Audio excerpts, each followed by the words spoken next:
میری پیاری بہنوں، آج پرائمری سے لے کر ہائی اسکول تک، انٹر تک، گریجویشن تک آج تم پڑھائی کر لیتی ہو، لیکن اللہ کے بارے میں کچھ نہیں پتا، رسول کے بارے میں کچھ نہیں پتا، ایمان کے بارے میں کچھ نہیں پتا، غسل کا طریقہ تک نہیں معلوم، وضو کا طریقہ تک نہیں معلوم، پاکی کے بارے میں نہیں معلوم، ناپاکی کے بارے میں نہیں معلوم۔ او میرے بھائیوں، اپنی بیٹیوں کو ایسی تعلیم دو کہ آپ کی بیٹی کم سے کم اس لائق ہو جائے کہ قبر میں اس سے پوچھا جائے من ربو کا، تیرا رب کون ہے، ما دینوں کا، تیرا دین کیا ہے، من نبیوں کا، تیرے نبی کون ہے، تو آپ کی بیٹی جواب دے سکے۔ اتنی تعلیم تو دو، اپنے بچوں کو اتنی تعلیم تو دو کہ کل جب آپ کا انتقال ہو اور جنازہ کی نماز پڑھی جائے تو آپ کا بیٹا اس لائق ہو کہ کھڑا ہو کر کے اپنے باپ کی جنازے کی نماز پڑھ سکے، مغفرت کی دعا کر سکے۔ ارے کتنے بڑے بد نصیب ہیں وہ جنہوں نے بچوں کو پڑھایا لکھایا مگر بچوں کو اس قابل نہیں بنا سکے کہ بچہ کھڑے ہو کر کے اپنے باپ کی جنازے کی نماز پڑھ سکے۔ میرے بھائیوں، اپنی بیٹیوں کی تعلیم اور تربیت پر توجہ دو۔ اور میں اسی لیے اکثر کہتا ہوں، آپ کے کٹیہار میں اور بہار میں بہت ساری اہل حدیثوں کی مسجدیں ہیں جہاں عورتوں کا انتظام نہیں ہے۔ سال میں جلسہ کرانے پر 3 لاکھ 4 لاکھ روپیہ خرچ کر لیں گے، اور جلسہ کرانا مجبوری بھی ہے۔ مولوی صاحب، ہمارے علاقے میں جلسے کے بغیر مسجد نہیں بن سکتی، جلسے کے بغیر مدرسہ نہیں چل سکتا، جلسہ کرانا مجبوری ہے۔ جلسے برے نہیں ہیں، جلسوں کو اگر تھوڑا سا سدھار لیا جائے جلسے برے نہیں ہیں، مگر آپ مجھے ایک بات اپنے سینے پر، دل پر ہاتھ رکھ کے بتائیے میرے بھائی، اتنا خطرناک دور چل رہا ہے، فتنوں کا دور چل رہا ہے، آپ کی مسجد میں عورتوں کا انتظام کیوں نہیں ہے؟ کیا آپ اتنے غریب ہیں؟ کیا آپ کے پاس اتنی طاقت نہیں ہے کہ آپ اپنی مسجد میں ایک فلور اور بنوا دیں اور عورتوں کا انتظام کروا دیں؟ جس مسجد پر بھی جمعہ کی نماز ہوتی ہے وہاں عورتوں کا انتظام ہر حال میں ہونا چاہیے، ہر حال میں وہاں عورتوں کا انتظام ہونا چاہیے۔ اس لیے کہ سال میں 52 جمعہ ہوتا ہے، اور 52 جمعہ میں اگر آپ کے گھر کی عورتیں جائیں گی، آدھا گھنٹے کی 52 تقریریں سنیں گی، بہت ساری دین کی جانکاری آپ کے گھر میں آئے گی، اور بہت سارے فتنوں سے آپ کے گھر کی بیٹیاں بچیں گی۔ میرے بھائیوں، یہ افسوس کی بات ہے کہ بہار اور بنگال میں اہل حدیثوں کے علاقوں میں مسجدوں میں عورتوں کا انتظام نہیں ہے۔ کتنے علاقوں میں عید کی نماز میں، عیدین کی نماز میں عورتوں کا انتظام نہیں ہے۔ اگر نہیں ہے تو انتظام کیجئے میرے بھائیوں۔ آج تو ان لوگوں کی بھی آنکھ کھل گئی ہے جو بیچارے کل تک فتویٰ دیتے تھے کہ مسجد میں عورت کا جانا فتنہ ہے، جو کل تک اہل حدیثوں کو برا بھلا کہتے تھے، اسی بہار کی سرزمین کے، گیا کی سرزمین کے ایک عالم دین ہیں، میں نام نہیں لوں گا، اہل حدیثوں کے خلاف بہت تقریر کرتے تھے۔ کسی زمانے میں انہوں نے اپنی ایک تقریر میں کہا تھا کہ اہل حدیثوں، تم اپنی عورتوں کو مسجد میں بھیجتے ہو، کبھی ہماری مسجد پر بھیجو، اس کا رزلٹ ہم 9 مہینے کے بعد تم کو بتا دیں گے۔ اتنی گندی، اتنی بیہودہ زبان ایک عالم نے استعمال کی تھی اور اہل حدیث عورتوں کا مذاق اڑایا تھا۔ آج ان کی زبان بھی کھل رہی ہے اور وہ کہہ رہے نہیں، حالات بہت خراب ہیں، اب عورتوں کو مسجد میں بھیجنا چاہیے، اب جمعہ کی نماز میں عورتوں کا انتظام ہونا چاہیے۔ اسی طریقے سے جلسہ تو ہو رہا ہے، آپ کے علاقے میں بہت سارے بنات کے ادارے ہیں، لڑکیاں ان اداروں سے پڑھی ہیں، فارغ ہیں، ان لڑکیوں کے ذریعے چھوٹے چھوٹے پروگرام گاؤں گاؤں میں کرائیے، گھر گھر میں کرائیے۔ 15 دن پر 1 مہینے میں گاؤں کے کسی ایک گھر میں عورتیں اکٹھا ہو جائیں، اور کوئی پڑھی لکھی لڑکی، عالمہ لڑکی ان کو کچھ قرآن کی باتیں بتا دے، کچھ حدیث کی باتیں بتا دے، کچھ مسئلے مسائل بتا دے۔ یہ کرنے کا کام ہے میرے بھائی۔ آج اس کام کو اگر ہم نے نہیں کیا، ہماری آنے والی نسلیں ہمیں معاف نہیں کریں گی۔ 10-15 سال کے بعد حالات کیا ہوں گے آپ سوچ نہیں سکتے ہیں، کتنی تیزی سے ہماری قوم کے اندر بگاڑ آ رہا ہے، آپ سوچ نہیں سکتے۔ اور تیسری جو وجہ ہے میرے بھائی، لڑکیوں کے مرتد ہونے کی تیسری وجہ، موبائل کا بیجا استعمال۔ میں یہ نہیں کہتا موبائل حرام ہے، موبائل استعمال مت کروائیے اپنی لڑکیوں سے، مگر آپ موبائل دینے کے بعد نظر بھی رکھیے۔ رات کو 2 بجے آپ کی لڑکیاں آن لائن ہے، کیوں آن لائن ہے بھائی؟ ایسا کون سا امپورٹنٹ کام ہے رات کو 2 بجے وہ کر رہی ہے؟ رات کو 2:30 بجے وہ بیٹھ کر کے کونے میں بات کر رہی ہے، ماں کو پتا ہے، باپ کو معلوم ہے کہ میری بیٹی بات کر رہی ہے، میرا بیٹا بات کر رہا ہے، مگر یار سارا زمانہ وہی کر رہا ہے تو چلنے دو۔ اگر ہر آدمی یہی سوچ لے سارا زمانہ وہی کر رہا ہے تو یہ گندگی تو بڑھتی چلی جائے گی نا۔ کم سے کم ہر آدمی اپنے گھر کو تو بچائے، اپنی بیٹی کو تو بچائے، اپنے بیٹے کو تو بچائے۔ میرے بھائیوں یاد رکھو، اگر ماں کے قدموں کے نیچے جنت ہے اور باپ جنت کا دروازہ ہے، تو ہر باپ یہ بھی سن لے، ہر ماں یہ بھی سن لے کہ اگر آپ نے اپنی اولاد کی صحیح تربیت نہیں کی ہے تو ایسی ماں کے لیے اور ایسے باپ کے لیے جہنم کی وعید بھی ہے۔ اللہ کے نبی فرماتے ہیں ما من عبد یسترعیہ اللہ رعیۃ ثم یموت یوم یموت، جس انسان کے کندھے پر اللہ تعالیٰ کوئی ذمہ داری ڈال دے اور اپنی ذمہ داری کو وہ صحیح طریقے سے پورا نہ کرے اور اسی حال میں اس کا انتقال ہو جائے، الا حرم اللہ علیہ الجنہ، ایسے انسان کے اوپر جنت حرام ہے، جنت حرام ہے۔ اس ماں کے لیے جنت حرام ہے جس ماں نے اپنی بیٹی پر نظر نہیں رکھی، اپنی بیٹی کی کالج کی چھٹی ہو رہی ہے 2 بجے، گھر آ رہی ہے وہ 6 بجے، باپ کو کوئی فکر نہیں ہے، ماں کو کوئی فکر نہیں ہے۔ نہیں میرے بھائی، آپ تربیت کیجئے، آپ توجہ دیجئے، اور موبائل کا استعمال ضرورت بھر ہونا چاہیے۔ اپنی بہنوں سے کہنا چاہوں گا، انسٹاگرام پر آئی ڈی بنا کر کے غیروں سے بات کرنا بند کر دو، واٹس ایپ پر غیروں سے چیٹنگ کرنا بند کر دو۔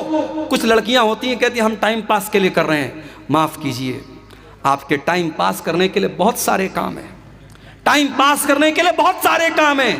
آج یوٹیوب پر علماء کے بیانات ہیں، آپ بیانات سن لیجئے، کوئی اسلامی چیز آپ موبائل پر دیکھ لیجئے، کوئی حدیث یاد کر لیجئے، کوئی دعا یاد کر لیجئے، لیکن اپنے ٹائم کو ان فضول چیزوں میں مت گوائیے میری بہنوں، یہ آپ کے لیے بہت مہلک اور خطرناک ہے۔ اگر آپ نے انسٹاگرام پر اور واٹس ایپ پر اور فیس بک پر کسی کو اپنے پاس آنے دیا تو اس بات کا ڈر موجود ہے کہ کل وہ آپ کو بہکا کر کے زناکاری اور بدکاری کے راستے پہ لے کے جائے گا، آپ کی عزت خراب کر دے گا، آپ کی دنیا بھی برباد ہو جائے گی اور آپ کی آخرت بھی برباد ہو جائے گی۔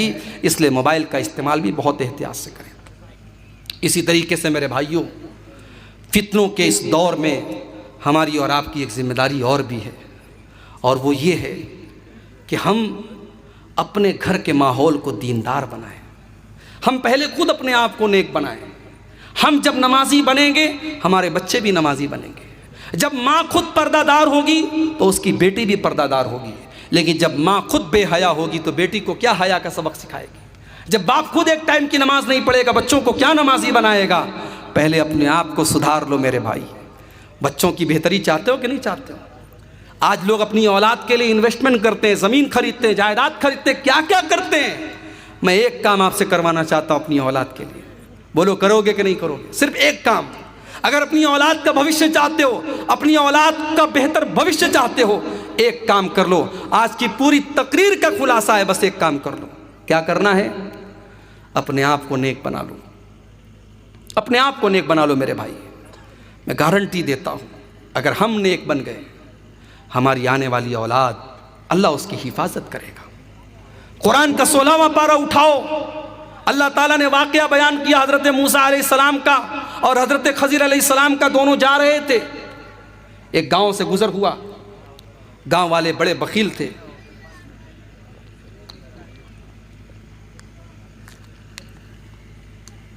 گاؤں والے بڑے کنجوس تھے، دونوں کو بھوک لگی تھی، کھانا مانگا، گاؤں میں کسی نے کھانا نہیں دیا، دونوں بیچارے تھکے ہارے ایک دیوار کے سہارے بیٹھے ہوئے تھے۔ اچانک حضرت خضر نے دیکھا کہ ایک مکان کی دیوار گرنے والی ہے۔ حضرت خضر باڈی بلڈر آدمی تھے، کھڑے ہوئے اور اپنے ہاتھ سے دیوار کو ٹھیک کر دیا۔ میرے وہ نوجوان جو گٹکھا کھاتے ہیں، تمباکو کھاتے ہیں، شراب کے عادی ہیں، ڈرگس کے عادی ہیں، یاد رکھیں وہ اپنی جوانی کو برباد کر رہے ہیں۔ جو گٹکھا کا عادی ہے کل وہ ایک اچھا باپ نہیں بن سکتا، اپنی بیوی کا حق صحیح طریقے سے ادا نہیں کر سکتا، ایک اچھا شوہر نہیں بن سکتا، سماج کے ایک اچھا انسان نہیں بن سکتا۔ گٹکھے کھا کر کے اپنے شریر کو برباد مت کرو، نشے کا عادی بنا کر کے اپنے جسم کو برباد مت کرو، اپنے مال کو اور اپنے شریر کو برباد مت کرو میرے بھائی۔ حضرت خضر کی طرح باڈی بلڈر بنو، حضرت موسیٰ کی طرح باڈی بلڈر بنو۔ حضرت خضر نے اکیلے وہ دیوار ٹھیک کر دی۔ جب وہ دیوار ٹھیک کر دی تو حضرت موسیٰ کو بڑا غصہ آیا۔ انہوں نے کہا کہ آپ نے دیوار کیوں ٹھیک کر دی؟ یہ تو بڑے کنجوس لوگ تھے، انہوں نے ہمیں کھانا تک نہیں پوچھا اور آپ نے ان کی دیوار ٹھیک کر دی، آپ کو پیسہ لے لینا چاہیے تھا۔ تو حضرت خضر نے اس کا جواب دیا، کہا کہ وہ دیوار 2 یتیم بچوں کی دیوار تھی۔ وَأَمَّا الْجِدَارُ فَكَانَ لِغُلَامَيْنِ يَتِيمَيْنِ فِي الْمَدِينَةِ، وہ دیوار 2 یتیم بچوں کے مکان کی دیوار تھی اور اس دیوار کے نیچے ان کا خزانہ دبا ہوا تھا، اور ان بچوں کا باپ بہت نیک انسان تھا، باپ مر چکا تھا، لیکن اولاد کے خزانے کی حفاظت اللہ نے مجھے کرنے کا حکم دیا، اس لیے میں نے دیوار کو گرنے نہیں دیا، تاکہ کل جب وہ بچے جوان ہو جائیں اپنے باپ کا خزانہ پالیں۔ میرے بھائیوں، آپ کی زمین، آپ کی جائیداد سیف رہے گی، آپ کے بچوں کے کام آئے گی، شرط یہ ہے کہ ہم اور آپ نیک بن جائیں، نمازی بن جائیں، دیندار بن جائیں۔ کون سی تنظیم؟ آئیسس جو دہشت گرد تنظیم ہے، آتنکوادی سنگٹھن ہے، اس کے اندر ان کو شامل ہونے کے لیے مجبور کیا گیا۔ فلم کے اندر یہ دعویٰ کیا جاتا ہے، اور جب کورٹ میں کیس دائر کیا جاتا ہے کہ ایسا تو کچھ ہوا نہیں، تو ڈائریکٹر کہتا ہے کہ ہاں 1 یا 2 کیس ایسا ملا تھا، 1 یا 2 کیس ایسا ملا تھا ریئل میں، اور فلم کے اندر دکھا دیا گیا 3000 کیس۔ اور فلم کا نتیجہ یہ نکل رہا ہے کہ فلم دیکھ کر کے جو لوگ نکل رہے ہیں، لڑکی اور لڑکیاں، وہ نکل کر کے پانی پی پی کر کے مسلمانوں کو گالیاں دے رہے ہیں، مسلمان لڑکیوں کو گالیاں دے رہے ہیں، مسلمان عورتوں مردوں کو گالیاں دے رہے ہیں۔ یہ اس ملک میں دھیرے دھیرے اب یہ ماحول پیدا ہو رہا ہے۔ فلموں کے ذریعے نفرت کو پروسو، فلموں کے ذریعے ڈائیورٹ کرو، لوگوں کو ڈیوائیڈ کرو، لوگوں کے دلوں میں ایک دوسرے کے خلاف نفرت کے بیج بو دو۔ آج یہ طریقہ بھی چل چکا ہے میرے بھائیوں۔ لفظ جہاد، ایک بڑا نعرہ دیا گیا کہ صاحب لفظ جہاد ہو رہا ہے، معاف کیجئے، جہاد کو لوگوں نے گالی بنا دیا ہے، ورنہ اسلام کے اندر کوئی لفظ جہاد نہیں ہے۔ یہ اسلام کا کانسیپٹ ہی نہیں ہے کہ آپ کسی لڑکی سے شادی کیجئے، محبت کیجئے اور اس کے بعد اسے آپ اسلام کی طرف لے کے آئیے۔ اگر کوئی ایسا کرتا بھی ہے، اسلام اس کو پروتساہت نہیں کرتا، اسلام اس کو پروموٹ نہیں کرتا۔ اسلام کا بڑا سیدھا سا اصول ہے کہ کسی بھی مذہب کو لالچ کے طور پر یا زبردستی قبول نہیں کیا جا سکتا، کیونکہ مذہب کا تعلق دل سے ہے۔ لالچ سے آپ کسی کا جسم خرید سکتے ہیں، یا ڈرا کر کے آپ کسی کے شریر کو غلام بنا سکتے ہیں، دل کو غلام نہیں بنا سکتے۔ دل کے اوپر تو جب تک انسان سوچ سمجھ کر کے کوئی فیصلہ نہ کرے، تب تک دل کو نہیں جیتا جا سکتا ہے۔ اسلام زور زبردستی سے پھیلا ہی نہیں ہے میرے بھائی۔ اللہ کے نبی کا ایک بہت کٹر دشمن جس کا نام سمامہ بن اوسال تھا، یمامہ کا گورنر تھا، بہت بڑا آدمی تھا، اسلام کا بہت بڑا دشمن تھا، اریسٹ ہو کر کے، گرفتار ہو کر کے اللہ کے نبی کے پاس آتا ہے۔ مسجد نبی کے کھمبے میں ستون میں باندھ دیا جاتا ہے، اس کو دونوں ٹائم کھانا بھی دیا جا رہا ہے، کوئی ٹارچر بھی نہیں کیا جا رہا ہے، کوئی سزا بھی نہیں دی جا رہی ہے۔ اللہ کے نبی کا گزر اس کے پاس سے ہوتا ہے، اللہ کے نبی پوچھتے ماں انکا یا سمامہ، سمامہ تیرا کیا حال ہے؟ سمامہ کہتا اندی خیر، میرا حال اچھا ہے، اے محمد میرا حال اچھا ہے، ان تقتل زاد من وان تنعم تنعم لا شاکرین، اے محمد اگر آپ مجھے قتل کروا دیں گے میں آپ کا کٹر دشمن ہوں، اور دشمنوں کو تو قتل کروا ہی دیا جاتا ہے، اور اگر آپ مجھے چھوڑ دیں گے تو میں آپ کا احسان مانوں گا، میں آپ کا شکر گزار بن جاؤں گا۔ آپ کے سامنے دونوں آپشن ہیں۔ پیارے نبی نے کوئی جواب نہیں دیا، چلے گئے۔ پھر تینوں ٹائم کھانا دیا جا رہا ہے، کوئی ٹارچر نہیں، کوئی تکلیف نہیں، کوئی ستانے والا عمل نہیں۔ پھر ایک مرتبہ اللہ کے نبی کا گزر ہوتا ہے، پھر وہی سوال کرتے ما عندک یا سمامہ، اے سمامہ کیا حال ہے؟ سمامہ کا وہی جواب، حال تو اچھا ہے، چھوڑ دیں گے آپ کا احسان مانوں گا، قتل کر دیں گے تو آپ کا دشمن ہوں، قتل کرنے کے لائق۔ 3 دن تک لگاتار ایسا ہوتا ہے، تینوں دن سیم سوال سیم جواب، اور اللہ کے نبی مسکرا کے آگے بڑھ جاتے ہیں۔ تیسرے دن جب اللہ کے نبی آتے ہیں اور سمامہ یہی جواب دیتا ہے، آپ اپنے صحابہ سے کہتے ہیں اطلقوا سمامہ، سمامہ کو آزاد کر دو، چھوڑ دو۔ سمامہ کے ہاتھ اور پیر کی رسیوں کو کھول دیا گیا۔ سمامہ کہتا ہے جب مجھے آزاد کیا گیا میں سامنے کی طرف جا رہا ہوں، لیکن دل میرا پیچھے محمد رسول اللہ کی طرف جا رہا ہے۔ میں وہاں سے نکلتا ہوں اور مسجد نبی کے بغل میں ایک باغ میں جا کر کے کنویں سے پانی نکال کر کے غسل کرتا ہوں، اور غسل کرنے کے بعد جناب محمد رسول اللہ کے پاس آتا ہوں اور کہتا ہوں اشہد ان لا الہ الا اللہ و اشہد ان محمد رسول اللہ۔ اے اللہ کے نبی، آج میں آپ کے دین کو قبول کرتا ہوں، آج میں اسلام کی چھتر چھایا میں آتا ہوں، آج میں اسلام کا کلمہ پڑھتا ہوں، آج میں اسلام کو قبول کرتا ہوں۔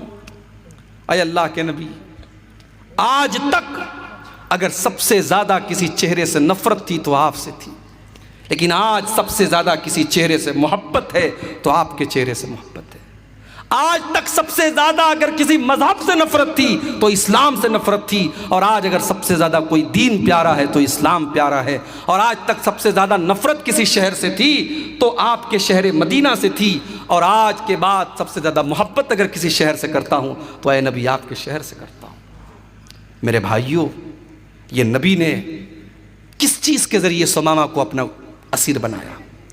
نبی اکرم صلی اللہ علیہ وسلم نے اپنے اخلاق کے ذریعے، اپنی محبت کے ذریعے، اپنی میٹھی زبان کے ذریعے ثمامہ ابن اسال کے دل کو جیتا ہے، تو لب جہاد نام کا اسلام میں کوئی کانسیپٹ ہی نہیں ہے۔ ہاں، اس کا الٹ ہو رہا ہے۔ اس کا الٹ کیا ہو رہا ہے؟ مسلمان لڑکیوں کو فیک آئی ڈی بنا کر کے، فیس بک کے اوپر، میسنجر کے اوپر فیک آئی ڈی بنا کر کے پہلے اس سے راہ و رسم بڑھائی جاتی ہے۔ پہلے اس کے میسنجر میں سلام کر کے پوچھا جاتا ہے، بہن میں اسلام کے بارے میں کچھ جاننا چاہتا ہوں، کیا آپ میری ہیلپ کریں گی؟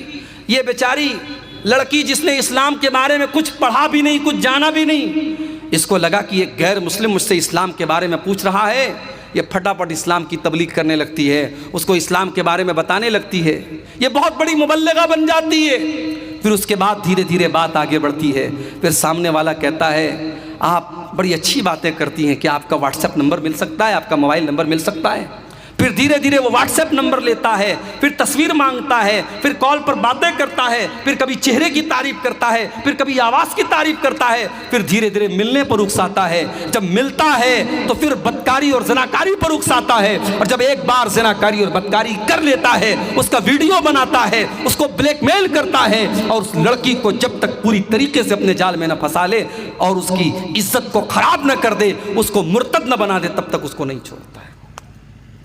آپ یقین کریں گے میرے بھائیوں، ایسے بھی کیس آئے ہیں، لڑکی مسلمان تھی، اس طریقے سے کسی کے جال میں پھنس گئی، اس نے اس کو ہوٹل پہ بلایا، زناکاری اور بدکاری کے لیے اس کے ساتھ تیار ہوا اور اس کا ویڈیو بنایا، اور زناکاری کے دوران اس لڑکی کی زبان سے اس نے اللہ کو گالیاں دلوائی ہیں، رسول کو گالیاں دلوائی ہیں، قرآن کو گالیاں دلوائی ہیں۔ ایسے بھی ویڈیوز آئے ہیں اور ایسے بھی کیس آئے ہیں میرے پیارے ساتھیوں۔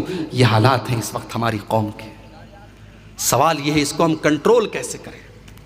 اس کا ریزن کیا ہے؟ کیوں ایسے حالات پیدا ہو رہے ہیں؟ تو سب سے پہلی چیز جو مجھے سمجھ میں آتی ہے، عشق کا جو بھوت ہے پہلے اس کو اتارنا پڑے گا۔ میں اپنی بہنوں سے کہنا چاہوں گا، اسلام میں عشق نام کی کوئی چیز نہیں ہے۔ جس کو تم عشق سمجھتی ہو، محبت سمجھتی ہو، وہ ہوس ہے، وہ اٹریکشن ہے اور کچھ نہیں ہے۔ اسلام کے اندر محبت صرف ایک ہوتی ہے جو نکاح کے ذریعے وجود میں آتی ہے، جو بیوی شوہر سے کرتی ہے، شوہر بیوی سے کرتا ہے، جو حلال محبت ہے، جو جائز محبت ہے، جس محبت میں کوئی رکاوٹ نہیں ہے، جس محبت پہ کوئی اعتراض نہیں ہے، جس محبت کے اوپر کوئی آبجیکشن نہیں ہے، یہ وہ محبت ہے جو اللہ تعالیٰ میاں بیوی کے دل میں ڈالتا ہے۔ اللہ نے قرآن میں کیا فرمایا؟ وَمِنْ آيَاتِهِ أَنْ خَلَقَ لَكُم مِّنْ أَنفُسِكُمْ أَزْوَاجًا لِتَسْكُنُوا إِلَيْهَا وَجَعَلَ بَيْنَكُم مَّوَدَّةً وَرَحْمَةً۔ اے میرے بندو، اللہ تعالیٰ کی بہت بڑی نشانی یہ بھی ہے کہ اس نے تمہارے لیے تمہاری بیویوں کو بنایا جن سے تمہیں سکون حاصل ہوتا ہے، اور اللہ تعالیٰ نے میاں بیوی، شوہر اور بیوی کے دل میں ایک دوسرے کی محبت پیدا کر دی اور رحمت پیدا کر دی۔ یہ سچی محبت ہوتی ہے جو اللہ تعالیٰ نکاح کے ذریعے پیدا کرتا ہے۔ میری بہنوں، آپ اپنی شادی کا ویٹ کیجئے، اپنے نکاح کا انتظار کیجئے، کوشش کیجئے، والدین کو سمجھائیے، دیندار لڑکے سے آپ کا نکاح کریں، اور وہاں اس انسان سے جو آپ کا ہونے والا شوہر ہے اس سے آپ جی بھر کے محبت کیجئے، عشق اور محبت کے بخار سے آپ باہر نکلیں۔ اپنے نوجوانوں سے بھی کہنا چاہوں گا، یہ جو فیشن چلا ہے، ایک لڑکی کی کئی گرل فرینڈز ہوتی ہیں اور اس کو ایک فیشن بنا لیا گیا، میرے بھائی یہ زناکاری کا راستہ ہے، یہ بدکاری کا راستہ ہے۔ ہو سکتا ہے تمہیں اس بات پر یقین ہو کہ نہیں مولوی صاحب، ہم تو صرف بات کرتے ہیں، انجوائے کرتے ہیں، اس سے آگے کچھ نہیں کرتے۔ اس بات کی کوئی گارنٹی نہیں ہے۔ اس بات کی کوئی گارنٹی نہیں ہے کہ جس لڑکی سے آپ آج موبائل پر بات کرتے ہیں کل آپ اس سے ملیں گے نہیں، اور اس بات کی کوئی گارنٹی نہیں ہے کہ کل آپ جب اس سے ملیں گے تو ہر حد پار نہیں کر جائیں گے، اس بات کی کوئی گارنٹی نہیں ہے۔ اللہ کے نبی کہتے ہیں جب ایک مرد اور ایک عورت اکیلے میں ہوتے ہیں تو تیسرا وہاں شیطان ہوتا ہے، چاہے وہ مرد اپنے دور کا سب سے بڑا عالم ہو، وہ لڑکی اپنے دور کی سب سے بڑی متقی لڑکی ہو، اگر ایک مرد اور ایک عورت اکیلے میں ہیں تو تیسرا شیطان ہے۔ واٹس ایپ پر آپ کسی لڑکی سے چیٹنگ کر رہے ہیں، وہاں بھی تیسرا شیطان ہے۔ فیس بک کے میسنجر پر آپ کسی عورت سے بات کر رہے ہیں، وہاں پر بھی تیسرا شیطان ہے۔ میری بہنوں، کوئی بھائی بھائی نہیں ہوتا۔ فیس بک پر بھائی بن کے چلے آتے ہیں، میری بہن کیا کر رہی ہیں آپ، اسلامی بہن کیا کر رہی ہیں آپ؟ ارے اسلام کے اندر کوئی اسلامی بہن کا کانسیپٹ نہیں ہے۔ فیس بک پر کوئی اپنا بھائی آپ کو بنا لے تو آپ اس کو بھائی مت سمجھیے۔ اسلام کے اندر بھائی صرف دو بھائی ہوتا ہے، ایک سگا بھائی ہوتا ہے اور ایک دودھ پینے والا رضائی بھائی ہوتا ہے۔ اسلام میں تیسرا کوئی بھائی نہیں۔ ارے اسلام تو وہ مذہب ہے جو خالہ کی لڑکی، ماموں کی لڑکی، چاچا کی لڑکی، پھوپھی کی لڑکی، ان کو بھی اسلام یہ کہتا ہے تمہاری بہن نہیں ہے اور تم ان کے بھائی نہیں ہو۔ ماموں کی لڑکی سے شادی ہو سکتی ہے، خالہ کی لڑکی سے شادی ہو سکتی ہے، پھوپھی کی لڑکی سے شادی ہو سکتی ہے، یہ سب غیر محرم ہے تمہارے لیے۔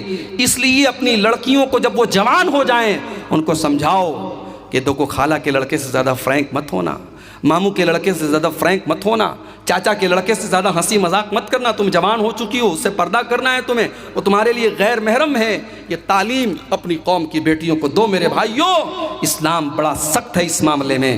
آج افسوس ہوتا ہے کتنے گھروں میں جوائنٹ فیملی سسٹم ہے، بھابھی اسی کمرے میں رہتی ہے، دیور آتا ہے اکیلے میں بھابھی کے ساتھ ہنسی مذاق کرتا ہے، اور ہمارے انڈیا میں ایک کانسیپٹ ہے کہ صاحب بھابھی جو ہے وہ ماں کے سامان ہوتی ہے۔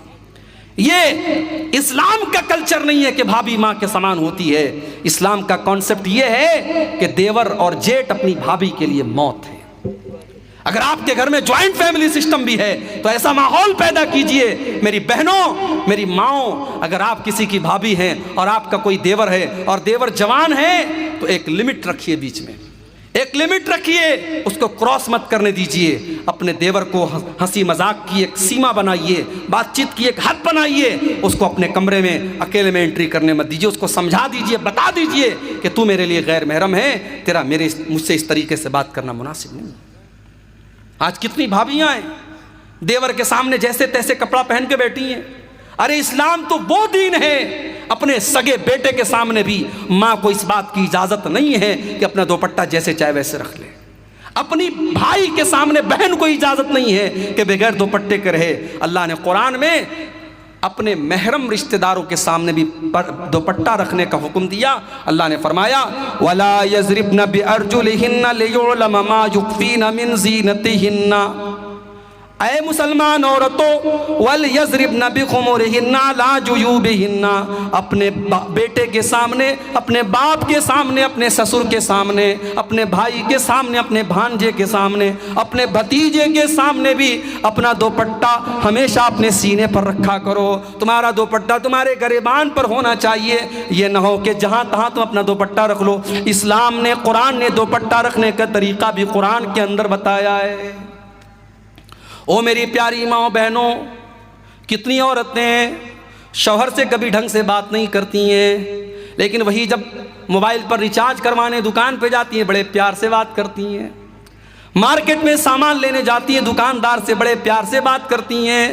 شوہر سے ہمیشہ بدتمیزی سے بات کی، شوہر کو کبھی محبت سے پیار سے مخاطب نہیں کیا، اور باہر والوں کو بڑے پیار سے باتیں کیا کرتی ہیں۔ او میری پیاری ماں بہنوں، ایک غیر محرم مرد سے ایک مسلمان عورت کو اگر بات کرنا پڑ جائے تو قرآن میں اس کا بھی طریقہ بتایا گیا۔ اللہ نے فرمایا فَلَا تَخْضَعْنَ بِالْقَوْلِ فَيَطْمَعَ الَّذِي فِي قَلْبِهِ مَرَضٌ، اے مسلمان عورتوں، جب تمہیں کسی غیر محرم سے بات کرنا پڑ جائے تو تمہاری آواز کے اندر لچک نہیں ہونی چاہیے، تمہاری آواز کے اندر مٹھاس نہیں ہونی چاہیے، تمہاری آواز کے اندر کشش نہیں ہونی چاہیے۔ تم کڑک انداز میں بات کرو، تم ٹو دا پوائنٹ بات کرو، تم سخت انداز میں بات کرو، اور لیکن جو بات کرو صحیح بات کرو، گالی گلوچ سے بدتمیزی سے بات مت کرو۔ آپ کی بیٹی 7 سال کی ہو گئی، 10 سال کی ہو گئی، اس کو چھوٹے چھوٹے کپڑے پہنانا بند کر دو، اس کے